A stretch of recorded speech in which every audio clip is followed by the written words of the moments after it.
I wanted to talk about TDD, or test-driven development. This is a common way to go about developing applications within a company. And the key thing to know here is that your tests get written before the actual code gets written. And since it's driven by the tests drive the development. Now that might seem a little weird, but let's walk through how that happens. So this is what we would normally do.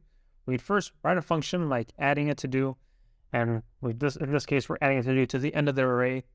And then afterwards, we go and we write a test to make sure that this test passes, and we can run these automatically whenever we're doing merges. Now, test-driven development, you flip-flop this. So you'd write this test first, and only then would you implement that function. Now, that might seem a little weird and counterintuitive, but it actually makes a lot of sense if you're working on big projects that are going out to the public. Now, first question you might say, like, how do you know what kind of test you'd write? So we need to walk back a little bit to the development process at big companies. So at companies, the development process, you first have requirements that you want to write out that is agreed upon with the team. So basically what you want your app to do and how you want it to behave. Then you have the design documents, which also get double checked by the team, and only then would you write the code. So the nice thing about a test is during the requirements phase, you're pretty much defining what a test should look like.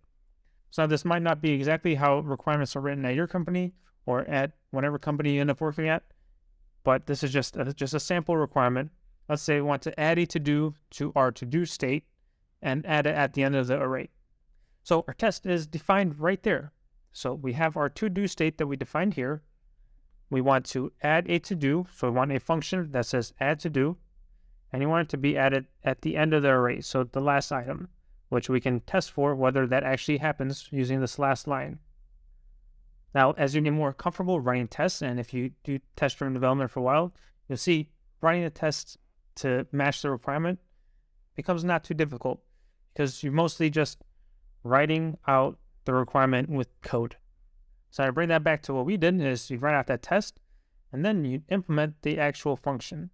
The nice thing here is you technically don't really need to run your code. You don't need to have it emulated where you're running it and testing whether it works with your fingers. You have your test that actually tells you if it works. Now, don't get me wrong, definitely run it again and make sure it actually works on a device, because you could have a situation where you wrote your test wrong and then your code behaves and passes the wrong test. So it's definitely good to double check, but in theory, if your test is correct, then probably won't even need to run the code. And it's also a good way to double check that everything's working right. Why do you want to do this? What's the benefit? Well, there's a couple of them. First, you make sure you have good coverage on your whole application, because anytime you write code, you already have a test running for it. And a secondary big reason is you see these acronyms like GRASP and SOLID.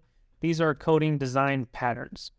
Well, writing tests helps you kind of ensure that you are following these patterns.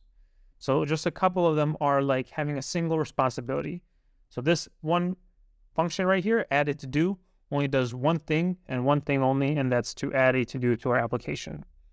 Let's say we wrote this test, add a to-do, and it did something else within this thing that we weren't sure about, then our test might not pass. And we have a lot more complexities. So writing tests helps you ensure that you are following these good design principles. And in turn, let's say you were writing the test after, you might write the code, and then writing the test after, you see that you have to change up the code again.